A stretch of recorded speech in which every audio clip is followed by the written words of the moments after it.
Assalamualaikum warahmatullahi wabarakatuh.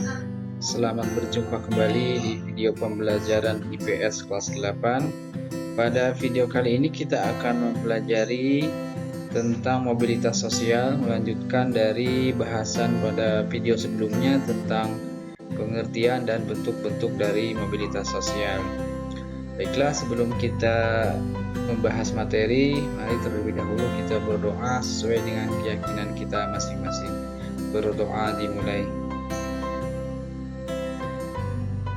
Berdoa selesai.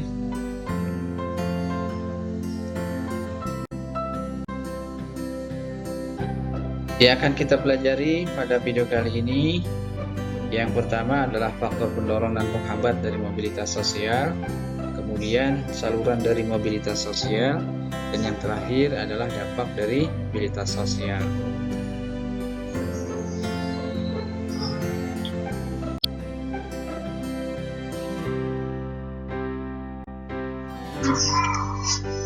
Yang pertama yang akan kita pelajari adalah faktor struktural. Ini merupakan faktor pendorong dari mobilitas sosial.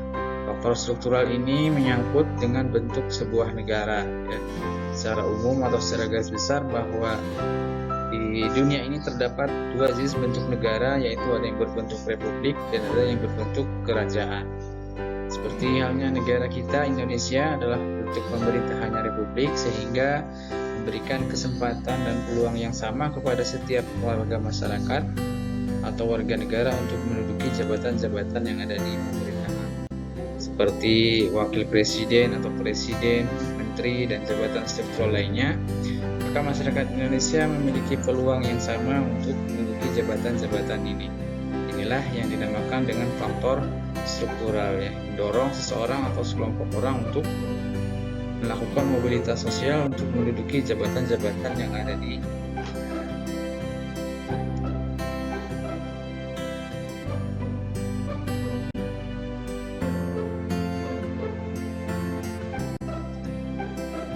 faktor struktural kita bedakan menjadi dua. Ada struktur terbuka, yakni semua masyarakat memiliki peluang yang sama untuk melakukan mobilitas sosial. Ini yang terjadi di negara kita atau yang dianut oleh negara kita, bahwa negara kita memberikan kesempatan atau peluang sama kepada setiap warga negaranya untuk menduduki jabatan-jabatan sosial yang ada di pemerintahan. Ada juga struktur tertutup. Ini tidak semua masyarakat memiliki peluang yang sama untuk melakukan mobilitas sosial.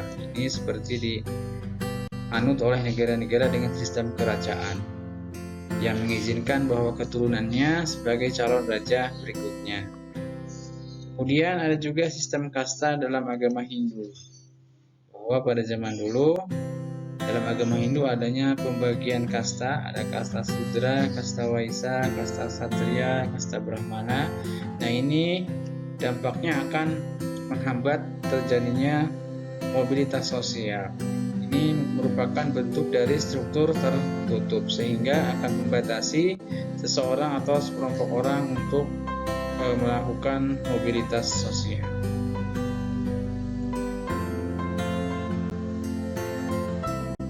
Faktor berikutnya adalah individu.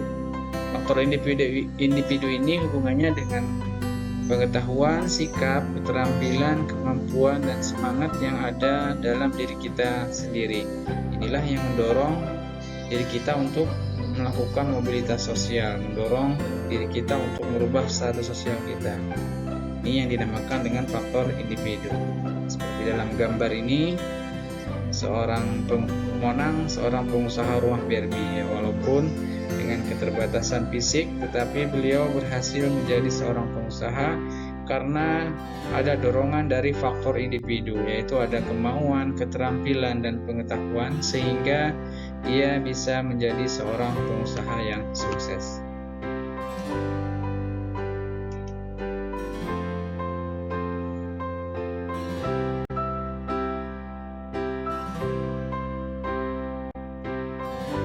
Yang ketiga, faktor pendorong berikutnya adalah faktor sosial. Setiap perjuangan diawali dari ketidakpuasan. Ketidakpuasan akan status sosial mendorong manusia untuk terus berjuang dengan gigih.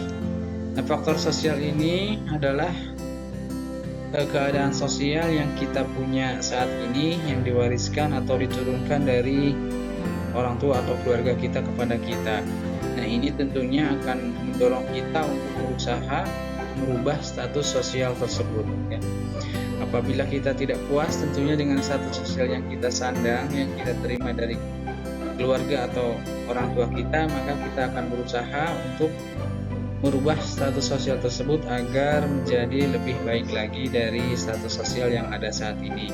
Nah, inilah yang dinamakan dengan faktor sosial. Faktor sosial juga tentunya mendorong seseorang atau diri kita untuk melakukan mobilitas sosial.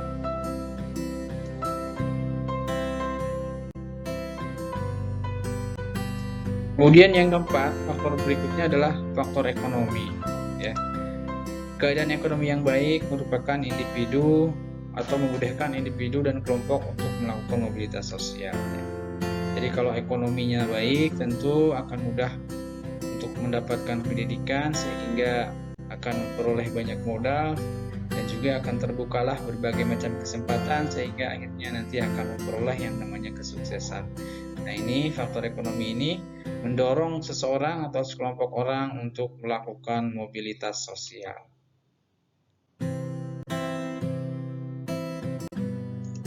Kemudian yang kelima, faktor pendorong yang kelima adalah faktor politik. Kondisi politik yang stabil mendorong percepatan mobilitas sosial, ya. Jadi jika politik stabil, maka ekonomi akan maju sehingga mobilitas masyarakat juga akan meningkat, ya. Jadi jika kondisi politik suatu negara itu aman, tidak ada terjadi kerusuhan ataupun hal-hal yang tidak diinginkan, maka masyarakat juga akan mudah untuk melakukan mobilitas sosial. Lain halnya dengan negara-negara dengan kondisi politik yang tidak aman, maka masyarakatnya akan sulit untuk merubah status sosial mereka.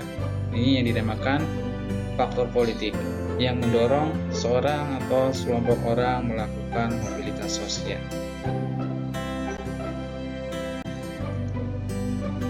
Yang terakhir adalah faktor kemudahan dalam mengakses pendidikan. Ini merupakan faktor yang sangat penting, ya, bahwa pada zaman dulu pendidikan ini sulit diakses, ya, sehingga masyarakat pendidikannya akan rendah dan tentunya akan berpengaruh terhadap mobilitas sosialnya, ya, sehingga masyarakat dengan pendidikan yang rendah akan sulit mengakses sulit merubah status sosial mereka. Lain halnya dengan pendidikan zaman sekarang, pendidikan itu mudah sekali diakses, ya. Kemudian ini akan mengakibatkan masyarakat cenderung memiliki kesempatan untuk mendapatkan pendidikan yang lebih tinggi, sehingga nantinya akan memudahkan masyarakat untuk melakukan mobilitas sosial. Berarti akses pendidikan berpengaruh terhadap mobilitas sosial.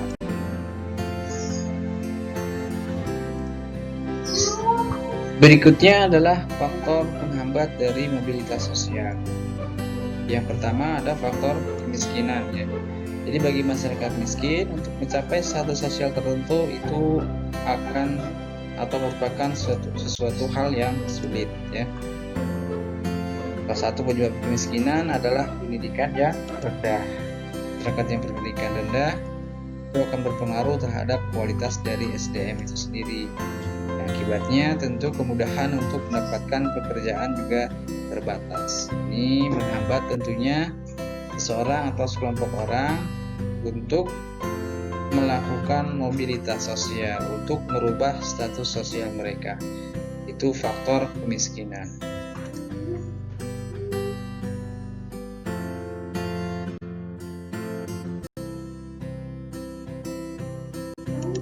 Faktor penghambat berikutnya adalah diskriminasi. Diskriminasi artinya pembedaan perlakuan, ya. Misalnya pada masa penjajahan terjadi diskriminasi yang dilakukan oleh penjajah atau pemerintah Hindia Belanda terhadap masyarakat Indonesia. Contohnya adalah diskriminasi dalam hal memperoleh pendidikan, di mana masyarakat Indonesia tidak mempunyai keleluasaan atau kesempatan untuk memperoleh pendidikan yang tinggi, sehingga tentu akan mempersulit mobilitas sosial masyarakat Indonesia pada waktu itu ya, akan sulit masyarakat Indonesia merubah status sosial mereka ke arah yang lebih baik.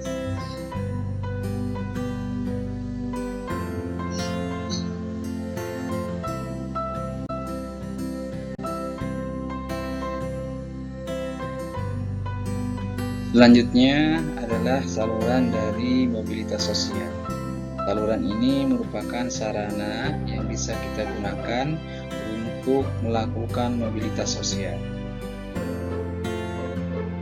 Yang pertama adalah saluran pendidikan. Pendidikan ini merupakan salah satu saluran yang paling penting karena dianggap sebagai social elevator atau perangkat yang mengangkat seseorang ke kedudukan yang lebih tinggi.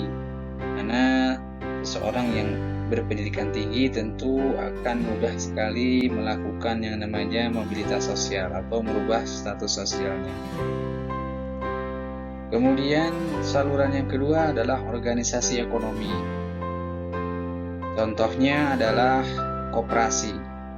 Koperasi memberikan kesempatan kepada anggotanya untuk bisa meningkatkan kesejahteraannya, sehingga bisa dikatakan bahwa organisasi koperasi bisa menjadi saluran atau sarana seseorang untuk meningkatkan status sosialnya. Yang ketiga adalah saluran organisasi profesi. Ada ID yang merupakan organisasi profesi dokter, kemudian PGRI, organisasi profesi guru, dan Kadin atau Kamar Dagang Industri. Organisasi profesi ini bisa digunakan oleh seseorang untuk meningkatkan status sosialnya agar lebih baik lagi. Kemudian yang terakhir adalah saluran organisasi politik. Contohnya adalah Bapak Insinyur Soekarno yang merupakan Presiden pertama Republik Indonesia. Beliau mengawali karirnya sebagai pendiri dari salah satu organisasi politik yaitu Partai Nasional Indonesia atau PNI. Kemudian beliau berkembang dan berhasil tentunya menjadi Presiden Republik Indonesia yang pertama. Ini menunjukkan bahwa beliau menggunakan saluran mobilitas sosial organisasi politik untuk meningkatkan status sosialnya.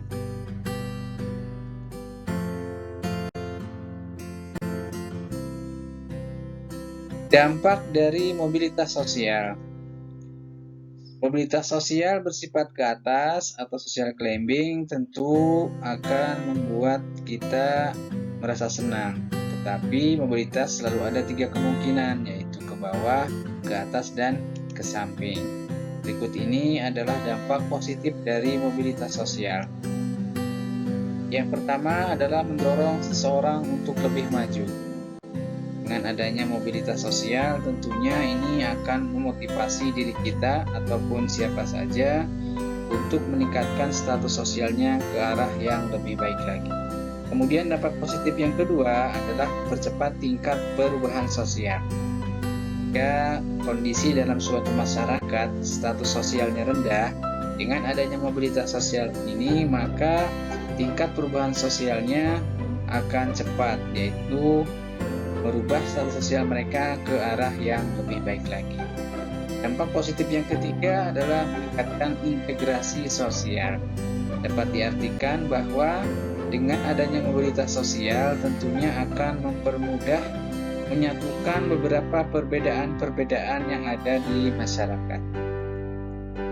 Dampak negatif dari mobilitas sosial. Yang pertama adalah terjadinya konflik. Tidak bisa kita hindari bahwa untuk mencapai sesuatu yang kita inginkan akan adanya konflik, akan adanya persaingan. Itu semua tidak dapat dihindarkan. Nah, ini merupakan salah satu dampak dari mobilitas sosial. Kemudian yang kedua adalah gangguan psikologis. Misalnya gelisah karena turun jabatan. Ini menunjukkan bahwa jika seseorang mengalami mobilitas sosial ke bawah atau sinking, maka gangguan psikologis biasanya akan terjadi pada orang-orang dengan kondisi status mobilitas sosial ke bawah.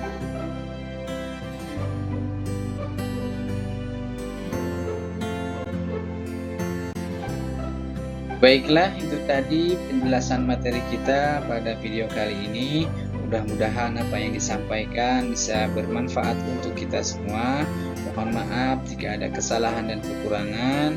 Bapak akhiri, wassalamualaikum warahmatullahi wabarakatuh.